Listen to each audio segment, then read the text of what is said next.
मित्रों, जीवन में चाहे अकेले रह लेना, लेकिन गलती से भी इन 3 लोगों के ऊपर विश्वास मत करना, क्योंकि मित्रों, ये 3 लोग ऐसे हैं कि यदि आप इनके ऊपर विश्वास करेंगे तो निश्चित ही ये आपके साथ छल कपट करेंगे और आपको धोखा देंगे।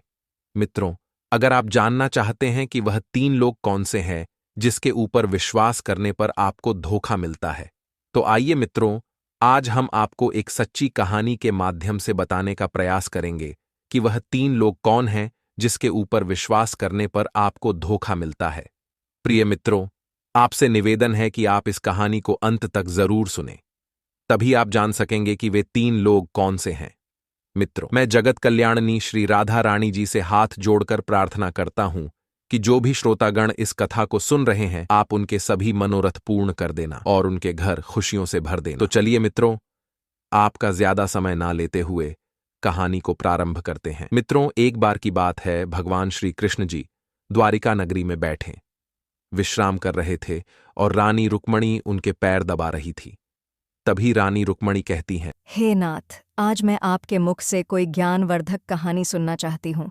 कृपया आप हमें कोई कहानी सुना दीजिए जो मेरे जीवन में काम आ जाए। देवी रुक्मणी के मुख से यह बात सुनकर भगवान श्री कृष्ण मुस्कुराते हुए कहते हैं, ठीक है प्रिय, आज मैं आपको एक कहानी सुनाने जा रहा हूं जो बहुत ही ज्ञानवर्धक है। हे देवी रुक्मणी, जो भी मनुष्य मेरी यह कहानी सुन लेगा वह कभी अपने जीवन में धोखा नहीं खा सकता और कभी पराजित नहीं हो सकता। इसलिए तुम इस कहानी को ध्यानपूर्वक पूरा सुनना। फिर रानी रुक्मणी कहती है कि हे नाथ, आप कहानी सुनाना प्रारंभ करिए। मैं आपके मुख से कहानी सुनने के लिए उत्सुक हूं। मैं आपको वचन देती हूं कि मैं ध्यानपूर्वक कहानी को पूरा सुनूंगी। मित्रों, तब भगवान श्री कृष्ण रानी रुक्मणी को कहानी सुनाते हुए कहते हैं, हे देवी, प्राचीन समय की बात है। चंद्रनगर में वीरभद्र नाम का एक राजा राज्य करता था। वह बहुत ही शूरवीर और पराक्रमी था। वह सभी प्रकार के शस्त्र चलाने में निपुण था। उस राजा के बल और शौर्य की बातें दूर दूर तक होती थीं। राजा वीरभद्र के 4 पुत्र थे और राजा के चारों पुत्र दिखने में बहुत ही सुंदर थे और अपने पिता की ही तरह बुद्धिमान और पराक्रमी थे। वे चारों राजकुमार सभी गुणों की शिक्षा ग्रहण करते हुए धीरे धीरे बड़े हो गए। मित्रों, बल और साहस में वह चारों राजकुमार अपने पिता की ही भांति थे। कई बार उन्होंने अपने पिता के साथ युद्धाभ्यास भी किया और उसमें अपने पिता को हराकर जीत भी हासिल किया, जिसके कारण उन्हें अपने बल और बुद्धि पर बहुत घमंड हो गया था। लेकिन राजा वीरभद्र अपने चारों पुत्रों को बहुत चाहता था और उनकी सभी इच्छा पूरी करता था। आगे कहानी सुनाते हुए भगवान श्री कृष्ण कहते हैं, हे देवी रुक्मणी, वह राजा जब भी कोई कार्य करता था तो वह अपने चारों पुत्रों को अपने पास बुलाकर उनसे सलाह लिया करता था और उसके बाद ही निर्णय लेता था। प्रिय मित्रों, जो व्यक्ति अपने घर में कोई भी कार्य को करने से पहले घर के सभी सदस्यों की राय लेते हैं, उनके घर में कभी आपस में लड़ाई झगड़ा नहीं होता है और कभी कभी अपने से कम उम्र के लोग भी बहुत ज्ञान की बात बता दिया करते हैं। इसलिए हमें अपने अहंकार को त्याग कर घर के सभी सदस्यों की सलाह लेनी चाहिए। उसके बाद ही किसी कार्य को करने का निर्णय लेना चाहिए। मित्रों, एक दिन चारों राजकुमार अपने पिता राजा वीरभद्र के पास गए और जंगल में शिकार खेलने की इच्छा जताई। तब राजा ने अपने चारों बेटों को अपने पास बुलाकर उन्हें समझाया कि बेटा, अब तुम चारों जवान हो गए हो, इसलिए अपनी इच्छा से जहां चाहें वहां जा सकते हो। लेकिन तुम सब मेरी एक बात कभी भी मत भूलना बेटा। आप सब जब भी शिकार करने के लिए जाना तो कभी भी अपने राज्य की पूर्व वाली दिशा में जाना। गलती से भी कभी अपने राज्य की पश्चिम दिशा की ओर मत जाना। अगर आप लोग कभी भी भूलवश भी राज्य की पश्चिम दिशा में चले गए तो आप लोग बहुत बड़े संकट में घिर जाओगे। मित्रों, राजा के चारों बेटों ने अपने पिता की बात को बड़े ध्यानपूर्वक सुना और पश्चिम दिशा की ओर न जाने का वचन दिया कि पिताजी, हम आपकी यह बात हमेशा याद रखेंगे। हम भूल से भी कभी राज्य के पश्चिम दिशा में घूमने और शिकार करने के लिए नहीं जाएंगे। मित्रों, अगले दिन चारों राजकुमार अपने अपने घोड़े पर सवार होकर राजा वीरभद्र के पास आते हैं और शिकार पर जाने की अनुमति लेते हैं और आदेश के अनुसार राज्य की पूर्व वाली दिशा में प्रतिदिन शिकार करने के लिए जाने लगे और वह चारों राजकुमार अब राज्य के पश्चिम वाली दिशा में शिकार करने के लिए नहीं जाते थे। इसी प्रकार कई दिन बीत गए। एक दिन जब वह चारों राजकुमार शिकार करने के लिए जंगल में गए हुए थे, लेकिन उन्हें कोई भी शिकार नहीं मिला। वे सारा दिन इधर उधर शिकार को ढूंढते रहे।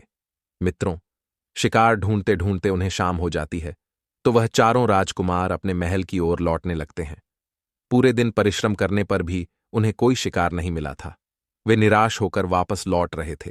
तभी सबसे छोटा राजकुमार, जो स्वभाव से अत्यंत चंचल और होशियार था, उसने अपने बड़े भाई से कहा कि भ्राताश्री, एक बात मुझे बहुत परेशान कर रही है कि हमारे पिताजी ने हमें राज्य की पूर्व वाली दिशा में शिकार करने के लिए तो मना नहीं किया है, तो फिर पिताजी ने हमें राज्य के पश्चिम वाली दिशा में शिकार करने के लिए और उधर जाने से क्यों मना किया है?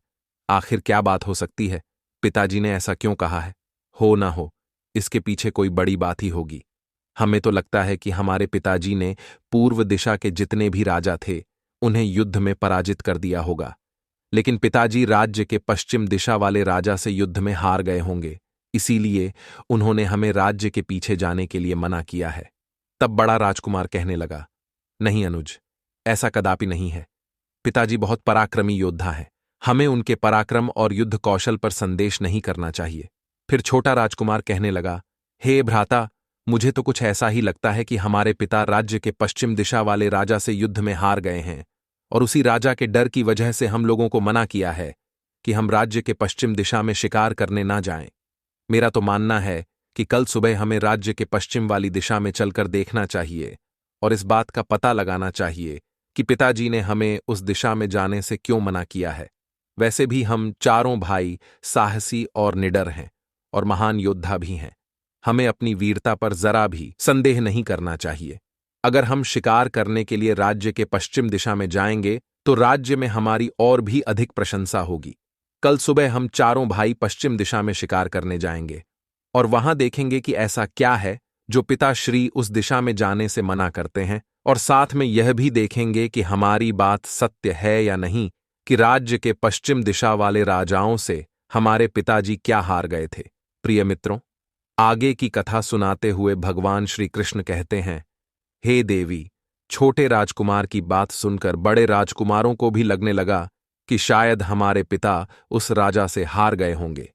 अब तो वह छोटे राजकुमार के कहे अनुसार तीनों बड़े राजकुमार राज्य के पश्चिम वाली दिशा में जाने के लिए तैयार हो गए और कहने लगे, ठीक है भाई, कल सुबह हम चारों पश्चिम दिशा की ओर चलेंगे।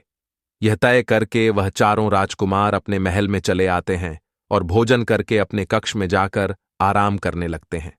इधर जब अगला दिन होता है, सुबह नींद से जागकर चारों राजकुमार अपने अपने घोड़ों पर बैठकर शिकार करने के लिए चल पड़ते हैं और जाते जाते उन्होंने अपने पिता से कहा, पिताजी, आज शिकार करने के लिए दूर से हमारे मित्र भी आ रहे हैं। हमें आज रात लौटने में कुछ देर हो जाएगी। अगर ज्यादा देर हो जाए तो आप चिंता मत करना। राजा ने कहा, ठीक है पुत्र, आपकी जैसी इच्छा। हमें आप चारों की वीरता और साहस पर पूरा विश्वास है। फिर भी आप महल में जल्दी लौटने का प्रयास करना अपने पिता से। इतना कहकर वह चारों राजकुमार शिकार करने के लिए निकल पड़ते। आज वह चारों राज्य के पूर्व दिशा में ना जाकर राज्य के पश्चिम दिशा में चल दिए और कुछ देर चलने के बाद वह अपने राज्य की सीमा से बाहर निकल गए। सीमा पार करके चारों राजकुमार ने अपने राजसी घोड़े अपने राज्य की सीमा के अंदर ही छोड़ दिए और वे चारों अपना भेष बदलकर आगे बढ़ने लगे। चारों राजकुमार पैदल चलते चलते जंगल में बहुत दूर निकल आए थे और एक सुनसान स्थान पर जा पहुंचे। उस घने जंगल में उन्हें दूर दूर तक कोई गांव नहीं दिख रहा था। धूप में पैदल चलते चलते वे चारों राजकुमार बहुत थक चुके थे। उनका गला प्यास के मारे सूखा जा रहा था। उन्हें बहुत जोर की प्यास भी लगने लगी थी। अब चारों राजकुमार एक वट वृक्ष के नीचे बैठकर आराम करने लगते हैं। उनकी प्यास अब बढ़ती ही जा रही थी और इधर धीरे धीरे सूरज ढल चुका था। शाम हो चुकी थी और जंगल में बहुत अंधेरा हो गया था। तभी छोटा राजकुमार उस वट वृक्ष के ऊपर चढ़कर बैठ जाता है और जंगल में इधर उधर देखने लगता है। तभी उसे कुछ दूरी पर एक घर दिखाई देता है और उस घर के बाहर आग भी जल रही थी। छोटे राजकुमार को घर दिखाई दे रहा था और उसके पास में जलती हुई आग भी उसे दिख रही थी। ये देखकर छोटा राजकुमार पेड़ से नीचे उतरता है और कहता है, भ्राता, आप चिंता मत करो, आपकी प्यास जल्द ही बुझने वाली है, मैंने देख लिया है। तब तीनों बड़े राजकुमारों ने पूछा, क्या हुआ भाई, तुमने ऐसा क्या देख लिया है जो इतना खुश हो रहे हो? तब छोटा राजकुमार कहता है, मैंने देखा है कि यहां से कुछ दूरी पर एक घर है और उस घर के बाहर आग भी जल रही है। अगर हम चारों उस घर तक पहुंच जाएं तो वहां हमें पानी जरूर मिल सकता है। प्रिय मित्रों, भगवान श्री कृष्ण देवी रुक्मणी से आगे कहते हैं कि हे प्रिय, छोटे राजकुमार के मुख से यह बात सुनकर तीनों राजकुमार बहुत प्रसन्न होते हैं और खुशी से अपने छोटे भाई को गले लगा लेते हैं। अब वह चारों उसी जगह पर पहुंच जाते हैं जहां वह घर बना हुआ था। उस घर के बाहर एक कुआं भी दिखाई दे रहा था। कुआं को देखकर चारों भाई मन ही मन बहुत प्रसन्न हुए और सोचने लगे कि अब तो हम खूब सारा पानी पिएंगे और पानी पीकर अपनी प्यास बुझाएंगे। मित्रों, जब उन्होंने कुएं के अंदर झांक कर देखा तो उस कुएं में पानी तो भरा हुआ था, लेकिन पानी बहुत नीचे था। कुएं के पास एक बाल्टी भी रखी हुई थी, मगर उस बाल्टी में रस्सी नहीं थी। अब वह चारों भाई सोचने लगे कि भाई, पानी तो मिल गया है, लेकिन बिना रस्सी के जल निकाले कैसे? अगर यह जल हम लोगों को नहीं मिला तो प्यास के मारे हमारी मृत्यु यही हो जाएगी। तब सबसे छोटे राजकुमार ने अपने भाइयों से कहा, मैं इस घर में मदद के लिए जाता हूं, शायद हमें इस घर से कोई मदद मिल जाए। इतना कहकर वह राजकुमार घर के पास जाकर आवाज लगाई कि अंदर कोई है? यदि अंदर कोई है तो कृपया बाहर आइए और हमारी मदद कीजिए, हमें रस्सी दे दीजिए ताकि हम कुएं से पानी निकाल सके। हम चारों भाई बहुत प्यासे हैं, अगर हमको पानी नहीं मिला तो हम प्यास के मारे मर जाएंगे। मित्रों, राजकुमार की आवाज सुनकर उस घर के अंदर से एक सुंदर लड़की बाहर आती है। लड़की को देखकर राजकुमार उससे विनती करते हुए कहता है, हे सुंदरी, मेरी मदद कीजिए, हम चारों भाई प्यास से व्याकुल हैं, प्यास के मारे हमारा गला सूखा जा रहा है। मैं आपके पास रस्सी लेने के लिए आया हूं। उस कुएं के पास एक बाल्टी तो रखी है, लेकिन उसमें रस्सी नहीं है। अगर आपके घर से रस्सी मिल जाए तो आपका बड़ा उपकार होगा। मित्रों, राजकुमार के सरल स्वभाव को देखकर वह लड़की राजकुमार पर मोहित हो गई। सोचने लगी, आज तो घर बैठे राजकुमार चलकर आया है, इस खूबसूरत युवक को मैं अपना पति बनाऊंगी। वह लड़की द्वार पर खड़े खड़े उसे देखती ही रह गई। राजकुमार कहता है, हे सुंदरी, तुम किस सोच में पड़ गई हो? अगर आपके पास रस्सी हो तो हमें दे दो। राजकुमार की बात सुनकर वह लड़की कहती है, आप यही द्वार पर रुको, मैं अपनी बड़ी बहन से पूछकर आती हूं।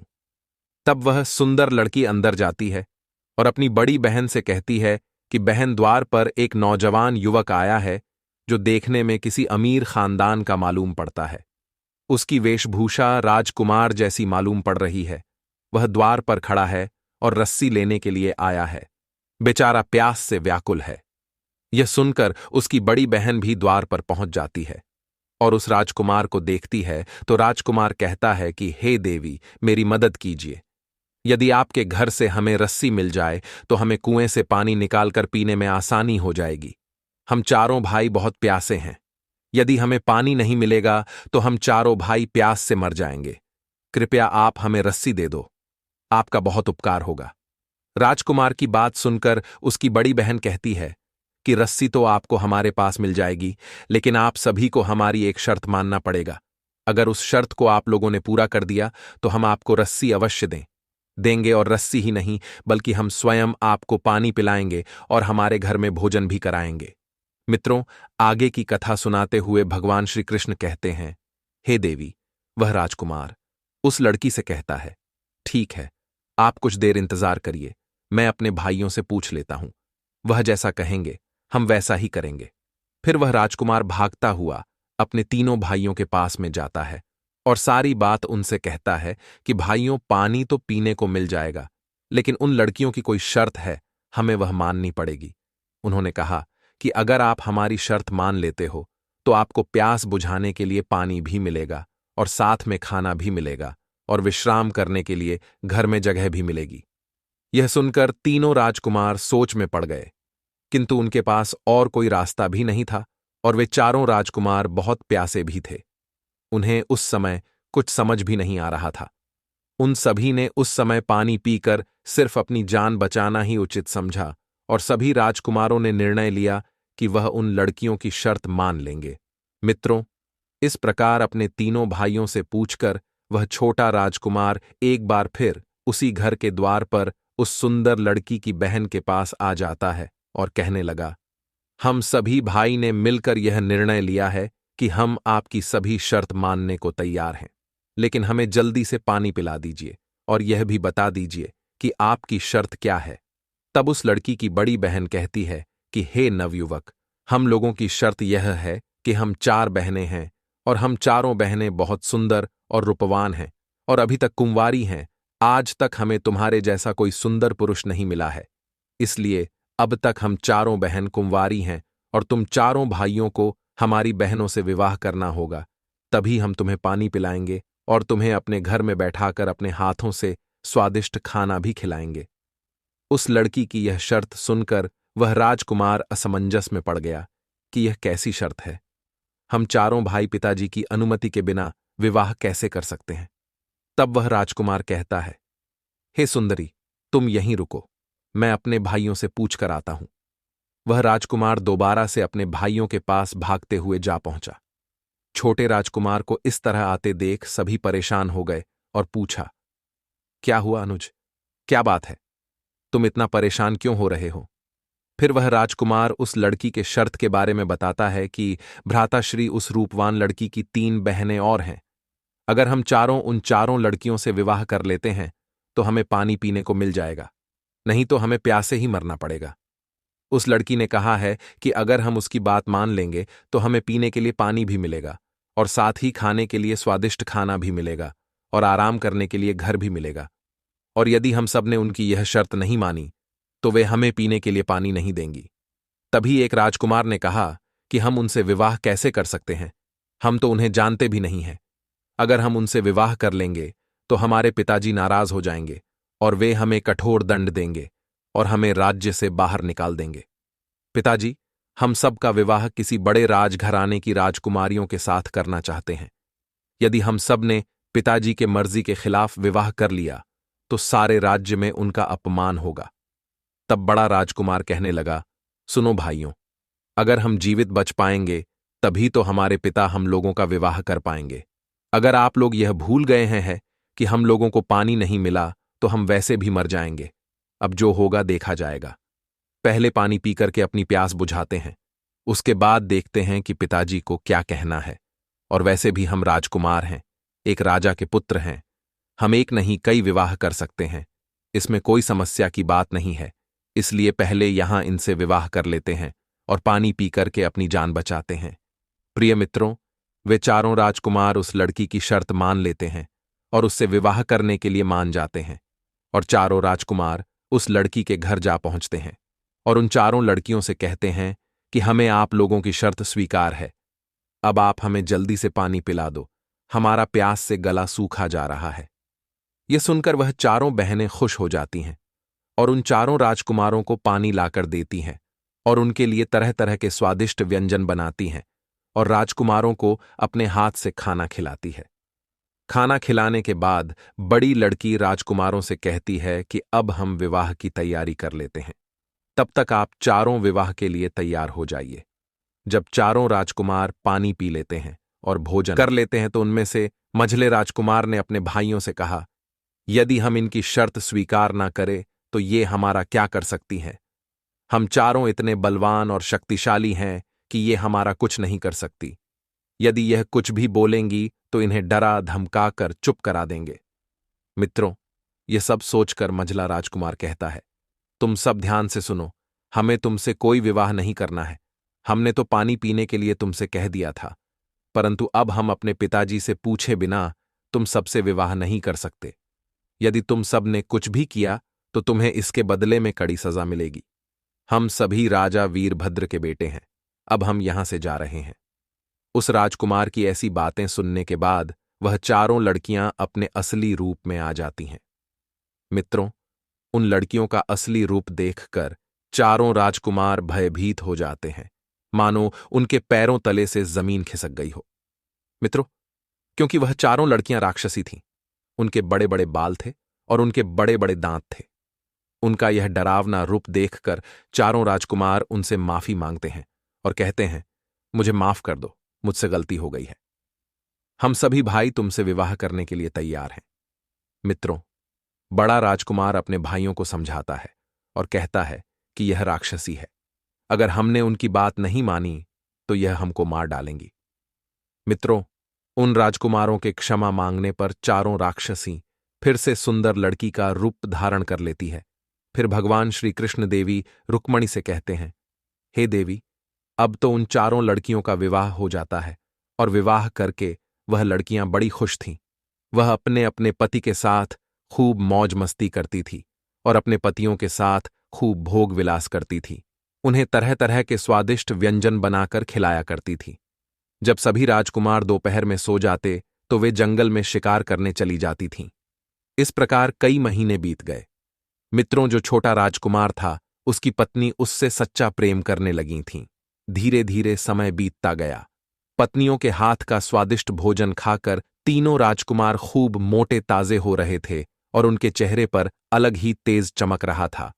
तभी तीनों बड़े राजकुमार देखते हैं कि उनका छोटा भाई पहले से भी ज्यादा कमजोर होता चला जा रहा है। अपने छोटे भाई की ऐसी हालत होते देख बड़ा राजकुमार अपने छोटे भाई से पूछता है कि अनुज, तुम्हें क्या हो गया है? तुम्हें किसी बात की चिंता तो नहीं है? अगर कोई बात हो तो निसंकोच होकर हमें बताओ।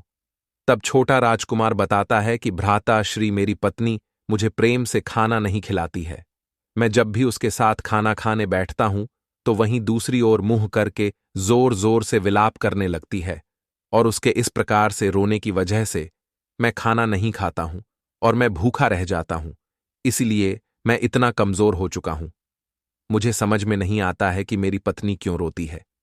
मेरे पूछने पर वह बताती भी नहीं है कि वह क्यों रो रही है।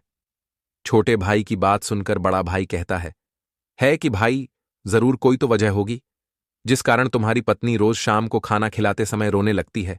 तुम्हें उससे पूछना चाहिए कि वह क्यों रोती है।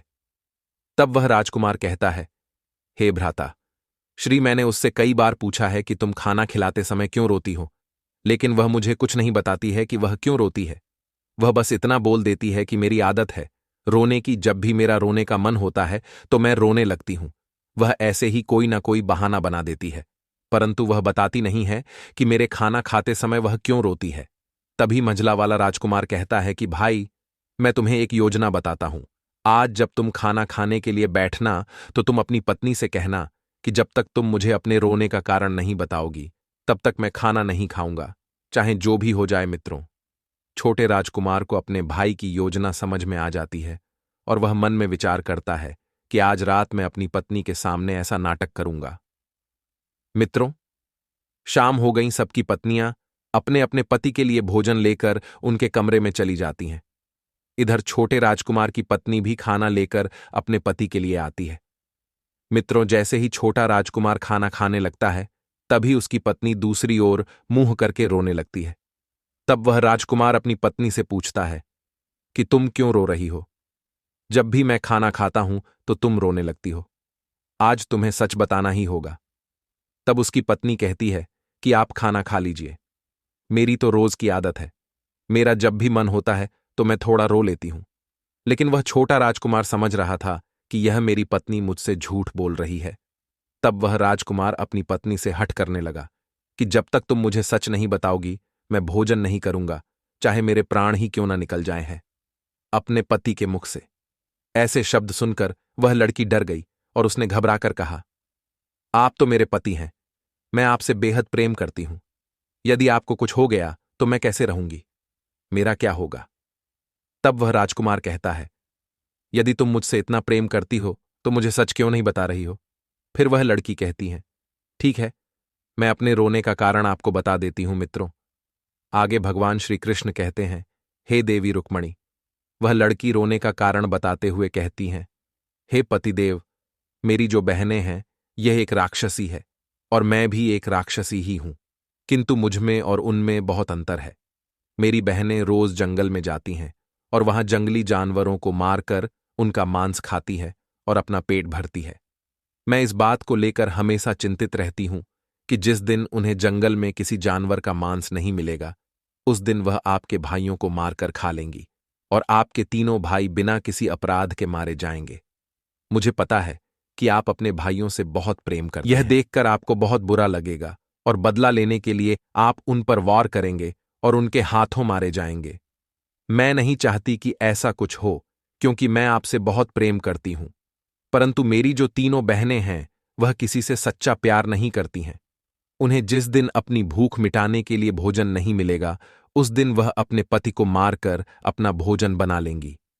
इसी बात को सोचकर मैं बड़ी चिंतित रहती हूं और शाम को आपको देखकर मेरी आंखों से आंसू निकलने लगते हैं कि कहीं मेरी बहनों के कारण मुझे आपसे दूर ना होना पड़े। अपनी पत्नी की सारी बात सुनकर राजकुमार दुखी हो जाता है और अपनी पत्नी से कहता है, हे प्रिय, इसका मतलब है कि हमारे भाइयों के प्राण संकट में हैं और कभी भी उनकी पत्नियां उन्हें अपना भोजन बना सकती हैं। क्या तुम्हारी बहनों से बचने का कोई रास्ता नहीं है? तब उसकी पत्नी कहती है कि मैं आपको और आपके भाइयों को अपनी बहनों से बचा सकती हूं, लेकिन इसके बदले में तुम्हें मेरी एक शर्त माननी पड़ेगी। यदि आप मेरी शर्त मान लेते हो तो मैं आप चारों राजकुमारों को अपनी बहनों के हाथों मरने से बचा लूंगी। अपनी पत्नी की यह बात सुनकर राजकुमार कहता है, ठीक है, मैं अपने भाइयों से पूछकर आता हूं कि क्या वे तुम्हारी शर्त मानने के लिए तैयार हैं। अगर वह तुम्हारी शर्त मान लेते हैं तो मैं तुम्हें वापस आकर बताता हूं मित्रों। इतना कहकर राजकुमार अपने भाइयों के पास जा पहुंचा और उन्हें सारी सच्चाई बताता है। यह सुनकर तीनों राजकुमार डर से कांपने लगे और आगे राजकुमार ने कहा, भैया, जिस दिन आपकी पत्नियों को जंगल में भोजन नहीं मिलेगा, उस दिन आपकी पत्नियां आप सभी को मारकर खा लेंगी और अब हम सभी का जीवन संकट में है। कभी भी हमारी पत्नियां हमें मार सकती हैं मित्रों। सभी राजकुमार यह बात सुनने के बाद पूरी तरह से डरे हुए थे। तभी सबसे बड़ा राजकुमार कहता है, भाई, इस मुसीबत से बाहर निकलने का कोई ना कोई रास्ता जरूर होगा। तुम अपनी पत्नी से पूछो कि क्या हम यहां से भाग जाएं तो बच सकते हैं। तब वह छोटा राजकुमार कहता है, भ्राताश्री, मैंने अपनी पत्नी से इस मुसीबत से बाहर निकलने का रास्ता पूछा था, तो उसने कहा कि वह हम सभी भाइयों को एक ही शर्त पर बचा सकती है। जब हम उसकी शर्त को मानेंगे तो अन्यथा वह हमारी कोई मदद नहीं करेगी। मित्रों, अपने छोटे भाई की बात सुनकर मझला राजकुमार उस पर क्रोधित हो गया और बोला, उस दिन भी तू एक शर्त लेकर आया था और तेरी उस शर्त के कारण आज हम सभी भाई इतनी बड़ी मुसीबत में फंस गए हैं और आज फिर से एक शर्त लेकर आया है। जा जाकर अपनी पत्नी से कह दे कि हम उसकी कोई शर्त नहीं मानेंगे, जो करना है कर ले। तब बड़ा राजकुमार सबको समझाते हुए कहता है कि अरे भाइयों, यह समय आपस में लड़ाई झगड़ा करने का नहीं है। इस समय हम बहुत बड़े संकट से घिरे हुए हैं और हमारे पास अपनी जान बचाने का एक ही मार्ग है कि हम सभी को उसकी शर्त मान लेना चाहिए। मित्रों, सबकी सहमति पाकर छोटा राजकुमार अपनी पत्नी के पास जाता है और उदास मन से बैठ जाता है और अपनी पत्नी से कहता है कि हम सभी भाई तुम्हारी शर्त मानने के लिए तैयार हैं। अब तुम हमें बताओ कि क्या करना होगा और तुम्हारी शर्त क्या है मित्रों। आगे भगवान श्री कृष्ण कहते हैं, हे देवी रुक्मणी, छोटे राजकुमार की पत्नी कहती है कि मेरी बस एक ही शर्त है कि आप हमेशा मेरा साथ दें और मैं आपके साथ पूरा जीवन आपकी पत्नी बनकर बिताना चाहती हूं और बदले में आपको मेरे प्राण भी बचाने होंगे। यही मेरी शर्त है। अपनी पत्नी की बात सुनकर वह राजकुमार कहता है कि अगर तुम हमारे प्राण बचा रही हो और अपनी बहनों से धोखा कर रही हो तो हम तुम्हारे प्राण अवश्य बचाएंगे। तुम बताओ कि हमें क्या करना होगा। मित्रों, अब छोटे राजकुमार की पत्नी उसे बचकर भागने की योजना बताती है और कहती है कि जब हम चारों बहन जंगल में शिकार करने जाते हैं, उसी समय तुम सभी भाई अपने आप को घायल कर लेना और घर का सामान तोड़ फोड़ देना। उसके बाद जब हम सभी बहनें शाम को शिकार से वापस लौटकर आए तो उनके पूछने पर बोल देना कि तुम सबके जाने के बाद यहां कुछ लुटेरे आए थे, उनके हाथों में हथियार थे, वे घर का सारा सामान लूट कर ले गए और हम सबको घायल कर दिया। हमने उनसे युद्ध किया, किंतु वे सभी संख्या में ज्यादा थे और हमें पराजित करके भाग गए। फिर उसके बाद मेरी बहनें आपसे पूछेंगे कि आप क्या चाहते हो। तब आपको बोलना है कि हमें अपने हवा से भी तेज दौड़ने वाले घोड़े दे दीजिए। हम उन सभी से बदला लेना चाहते हैं और उन्हें पकड़कर आप सभी का शिकार बनाएंगे। यह सुनकर मेरी बहनें अपना घोड़ा तुम्हें दे देंगी और तुम सभी उस पर बैठकर अपने राज्य भाग जाना। तब छोटा राजकुमार कहता है, वे हमें दोबारा से पकड़ लेंगी। तो मित्रों, फिर वह अपने पति से कहती है कि हे स्वामी, हम चारों बहन की शक्ति जंगल के उस पर काम नहीं करती है। उसके पीछे का रहस्य है कि एक बार एक सन्यासी महात्मा जंगल के उस पार तपस्या कर रहे थे।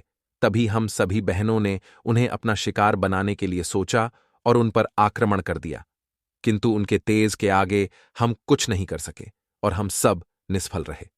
किंतु हम सभी बहनों के कारण उन सन्यासी महात्मा की तपस्या भंग हो गई और उन्होंने हम सभी बहनों को श्राप दे दिया कि आज के बाद इस जंगल के बाहर हम सब की कोई भी शक्ति काम नहीं करेगी, और यदि हम सभी इस जंगल के बाहर जाएंगे तो जलकर भस्म हो जाएंगे। उसी दिन से हम सभी बहनें जंगल के उस पार नहीं जाते हैं मित्रों। फिर वह अपने पति से कहती है, अगर आप सभी ने एक बार इस जंगल को पार कर लिया तो मेरी बहन आपका कुछ नहीं कर सकती और आपके प्राण बच जाएंगे। राजकुमार को अपनी पत्नी की बात समझ में आ गई थी। वह तुरंत अपने भाइयों के पास गया और उनको सारी योजना बताई कि किस प्रकार हमें अपने प्राण बचाकर यहां से भागना है। अब तो चारों राजकुमार पूरी योजना को समझ गए थे।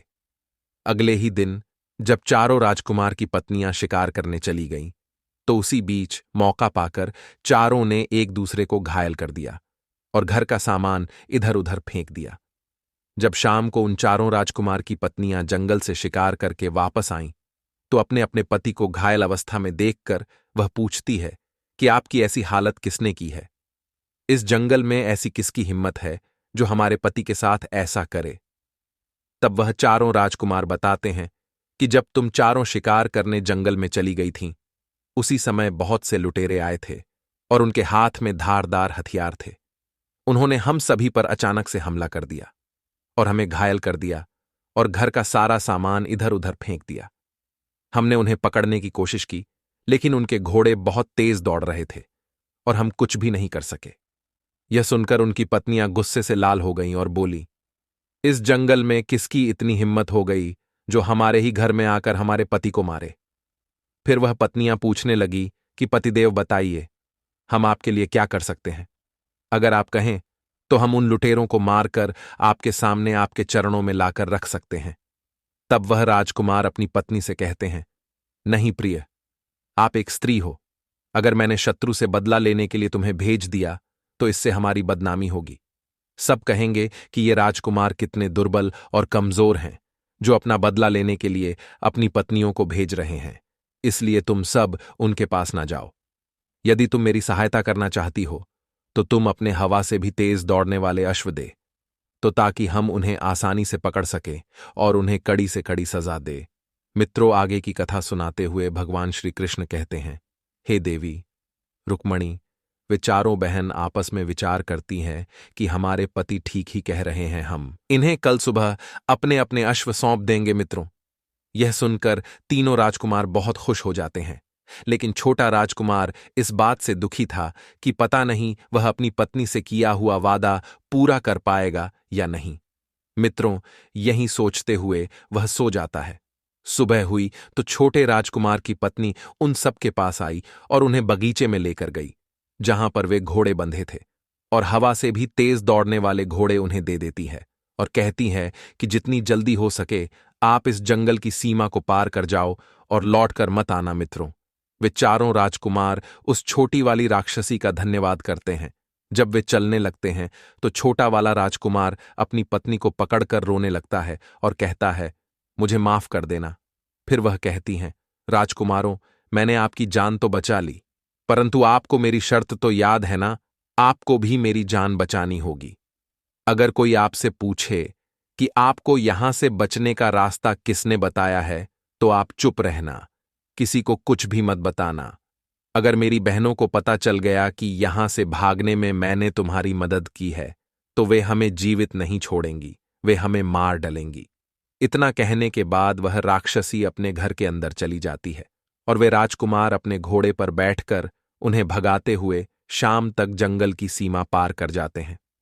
मित्रों, इधर धीरे धीरे शाम होने लगी। वे सभी राक्षसी अपने पति के आने की राह देख रही थीं। जब उनके पति नहीं आए तो वे जंगल में उन्हें खोजने के लिए जाती हैं। तभी उनकी नजर उन राजकुमारों पर पड़ती है। तब तक बहुत देर हो चुकी थी। वे चारों जंगल की सीमा के उस पार निकल जाते हैं। उन्हें भागता हुआ देखकर वह तीनों राक्षसी क्रोध में आ जाती है और ऊंचे स्वर में कहती हैं, राजकुमारों, अब तो आप बच गए हो। अब हम आपका कुछ नहीं बिगाड़ सकते, परंतु जाते जाते हमें एक बात बता दीजिए कि यहां से भागने का मार्ग आपको किसने बताया था? आपको यह रहस्य किसने बताया था कि जंगल की सीमा के पार हमारी शक्ति काम नहीं करती है? हम जंगल के पार नहीं जा सकते हैं मित्रों। उन चारों राजकुमारों में मंझला राजकुमार बहुत दुष्ट था। वह अपने छोटे भाई से ईर्ष्या करता था।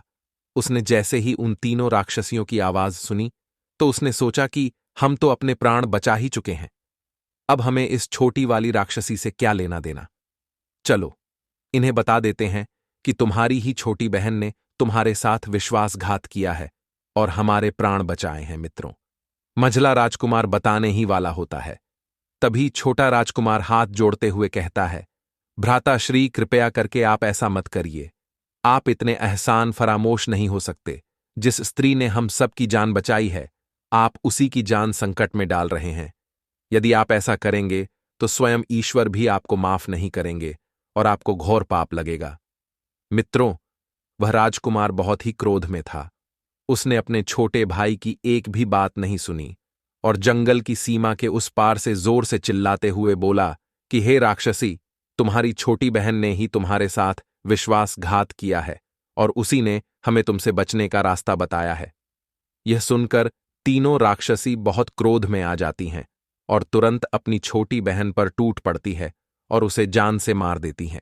यह देखकर छोटा राजकुमार बहुत दुखी होता है और जोर जोर से विलाप करने लगता है और अपने मंझले भाई पर बहुत क्रोधित होता है और कहता है कि उसने तुम्हारा क्या बिगाड़ा था जो तुमने उसके साथ ऐसा किया। मित्रों, वह राजकुमार वहीं बैठकर रोता रहा और बाकी के तीनों राजकुमार उसे छोड़कर महल की ओर चले जाते हैं। मित्रों, फिर वह छोटा राजकुमार अपनी पत्नी का अंतिम संस्कार करके महल की ओर उदास मन से चल देता है। मित्रों, भगवान श्री कृष्ण आगे कहते हैं कि हे देवी रुक्मणी, अब मैं तुम्हें 3 बातें बताता हूं और जो भी मनुष्य इन 3 बातों को याद रखेगा वह कभी अपने जीवन में धोखा नहीं खा सकता। मनुष्य को यह 3 बातें हमेशा याद रखना चाहिए कि यह 3 लोग धोखा अवश्य देते हैं। नंबर 1, जिस स्त्री का आचरण अच्छा न हो उससे दूरी बनाएं रखने में ही मनुष्य की भलाई है, क्योंकि इस स्वभाव की स्त्री समय आने पर आपको नुकसान पहुंचा सकती है और इस प्रकार की स्त्री पर भरोसा करना आपके लिए घातक साबित हो सकता है। ये स्त्रियां मौका पाकर आपके साथ विश्वासघात कर सकती हैं। और दूसरा नंबर है, जो व्यक्ति वासना में अंधा हो जाता है उसे चारों ओर सिर्फ सुंदर सुंदर स्त्रियां ही नजर आती हैं। वह अपनी वासना की इच्छा पूर्ति के लिए कुछ भी कर सकता है। इसके बदले में चाहे उसे कोई भी मूल्य चुकाना पड़े। वह अपने कुल का, अपने परिवार का नाश होते हुए भी देख सकता है। इसके लिए वह व्यक्ति किसी को भी धोखा दे सकता है। वासना में अंधा मनुष्य कभी किसी का सगा नहीं हो सकता, वह धोखा जरूर देता है। नंबर 3, जरूरत से ज्यादा मीठा बोलने वाले लोग। इस प्रकार के लोग दूसरों को अपनी मीठी मीठी बातों में जल्दी फंसा लेते हैं और समय आने पर धोखा दे देते हैं। ऐसे लोगों की मीठी मीठी बातों में आकार लोग इन पर जल्दी से भरोसा कर लेते हैं और अंत में धोखा खाते हैं। इसलिए मनुष्य को इस प्रकार के व्यक्ति से जीवन में सदैव बचकर रहना चाहिए। प्रिय मित्रों, इस प्रकार से आज की यह ज्ञानवर्धक कहानी समाप्त हुई। आशा करते हैं कि यह ज्ञान से परिपूर्ण कहानी आपको पसंद आई होगी और आप सभी ने इस कहानी से बहुत कुछ सीखा होगा और उम्मीद करते हैं कि आप सभी ऐसे व्यक्तियों से हमेशा दूर रहेंगे। प्रिय मित्रों, आपको यह कहानी अच्छी लगी हो तो कमेंट बॉक्स में सच्ची श्रद्धा से जय श्री कृष्णा, जय भोलेनाथ अवश्य लिखें। वीडियो देखने के लिए आप सभी का हृदय से धन्यवाद।